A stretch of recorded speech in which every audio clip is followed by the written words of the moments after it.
Huh? Oh, thank you, 3. Hey, Steve?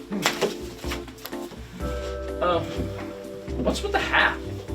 The hat, the cowboy hat? What's with the cowboy hat? You mean this Buck Dancer Dallas Rodeo special my late Uncle Gene from Antelope Trail gave me? He wanted me to move to Texas and take over the family ranch. You know, I dreamed one day of just kind of owning my own ranch, and lassoing and poking and bucking broncos and making salad dressing, you know, ranch stuff.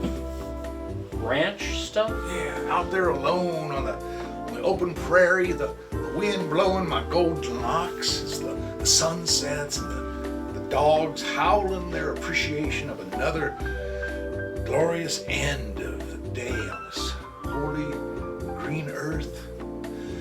Yoo-hee! You mean yee-haw? Yee-haw. Oh, well, aren't we John Wayne Gracie? What? Huh? Look, Steve, I thought you told me your family was from Ohio. Oh, sure, the family's from Ohio, but not my Uncle Gene. No, Uncle Gene. He'd throw me up on that beautiful stallion of his and laughing and whistling snatches of old pioneer tunes like Row, Row, Row Your Boat and Old MacDonald and Twinkie, Twinkie, Little Star. It's Twinkle, Twinkle, Twinkle. No, it's Twinkie, Twinkie. Just to name a few, which is 3, Dave. A few is 3. And the smell of the wet leather and the jangle of his buckles. Oh, man. Coyote crying off in the distance, and Auntie Kurt stirring the beans as they warmed over the open fire. The night, the sky dancing with a billion stars, and the mesquite-flavored chips wafting their sweet scent over the breeze. Auntie Kurt? Steve, you don't have an Uncle Gene, do you? I do. Uncle Gene. Stapleton.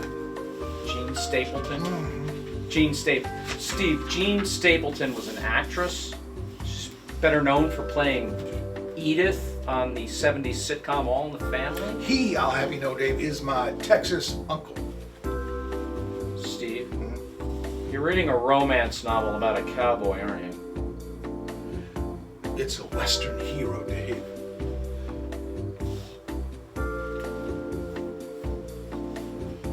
Prairie dogs and love, Steve? Did you know that prairie dogs can dig enormous holes that can injure horses and cattle? But they're so cute that they can also dig enormous emotional holes inside of our heart and soul. You're an enormous hole. You know, but I'm impressed, Steve. I really am. By my prairie dog knowledge? Well, that you're actually reading a book.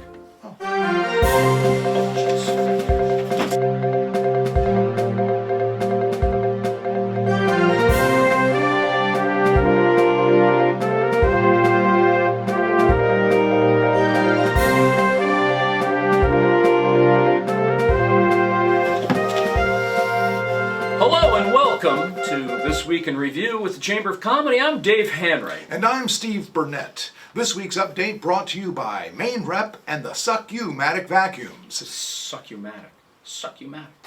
Suck-U-Matic Vacuums. The vacuum that completely sucks. Now, better on bloodstains. Deborah Sue. Bloodstains, Steve? Oh, sorry. Misread that. Pet hair. Now, better on the pet hair. Great news for sports fans. Blitzing with the Stars, a new reality series, will air tonight on the Crush Network. Watch as a team of Hollywood celebrities are pitted against a professional NFL defensive line. This week, Sally Struthers and her hand-picked offense from the Centers for Disease Control clash with America's team, the Dallas Cowboys. Wow, now that's keeping it all in the family. On a side note, the Crush Network would like to apologize to Bob Barker for bending his microphone. And to Betty White for that unfortunate bruise she received. Steve?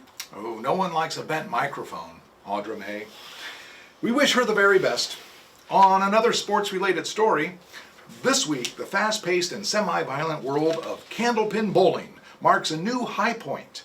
New England Candlepin Bowling champion Clutch the Curl Sphincter has created a new charity for retired bowling athletes that have fallen on hard times due to COVID closures of the nation's bowling alleys. Known as the Sphincter Challenge, professional and amateur bowlers alike take to the open highway in a triathlon-style test of individual endurance. Consisting of 4 events, the Sphincter Challenge asks contestants to throw a near-perfect cornhole game, ace 9 holes of mini golf, eat 24 donut holes, and finish by swimming 3 miles in, you guessed it, a very popular swimming hole. Swimming 3 miles? If contestants can't swim, or if they get cramps, which is common in the bowling community, they can opt for a challenge of wits, forcing square pegs into round holes. Carol Ann? Steve? Tragedy struck a small town in Delaware this morning when a bus full of Elvis Presley impersonators collided with a steamroller. First responders on the scene report that the gentlemen on the bus were all shook up. Ooh. Suspicious minds are questioning what the steamroller was doing on the interstate. Zoinks. When pressed for an answer, the Delaware Director of Transportation said, quote, "Don't be cruel. The road needed paving before winter and it's now or never." This reporter thinks the DOT director will have a few jailhouse rocks to pave over soon. Well, those boots were made for walking, I'll tell you that right now, partner. Well, that's a Nancy Sinatra tune, Steve, not Elvis. Not too many people knew that Nancy Sinatra actually worked for the Delaware DOT. Yeah, little known secret. It's no secret how little you know, Steve. Thank you. This just announced, Nebraska Supreme Court has ruled that triple stuffing cream-filled cookies do, in fact, fall within the constitutional rights of a state sovereignty. Omaha Mayor Carl Pork states, "This is a great win in stuffing for all Nebraskans. We look forward to our next political target, Thanksgiving." I don't know about you, but I'm all for extra stuffing. Except when it comes to your brain, right, Steve? Absolutely. And now with a personal note, here's Steve. Thank you, Frida Jane. The month of September marks the end of the summer and the beginning of the harvest season here in New England. With harvest comes harvest traditions, and none more so important than the New England tradition of the corn maze. But the corn maze can be a disaster in waiting. That's why I have begun a petition for the November ballot to require corn mazes across the state to post a map at every maze entrance. That way, innocent, unsuspecting citizens cannot be lured to their harm and left for dead in a vacant lot with small blonde children running loose at every corner. This needs to stop, New England.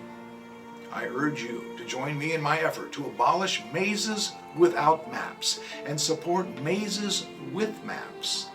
The MWM, as we are calling it, is a grassroots effort to help those in Maine with a poor sense of direction find their way. Ethel May? I wish your mom had a poor sense of direction on her way to the delivery room, Steve. That's this week's update. Thank you for joining us. I'm Dave Hanright. And I'm Steve Burnett. Until next time. Remember, when news breaks out, so do we. Thank you. And good night. Steve, you do realize that MWM can also stand for mazes without maps, right? It's a little confusing. You know what's confusing, Dave? Mazes. Mazes are confusing. You turn a corner and you think you're almost to the exit, and then boom, another wall. And another. Yeah. Too many walls in the mazes, Dave. Steve, that's kind of the point of the maze. It's like a fun puzzle that you have to solve. You lost your car in the parking lot again, didn't you? You remember I told you to push the little button on the keys and that'll lock the keys in the car again, didn't you? Steve, you remember you have a convertible. Yeah. Oh, great, now you have hat hair.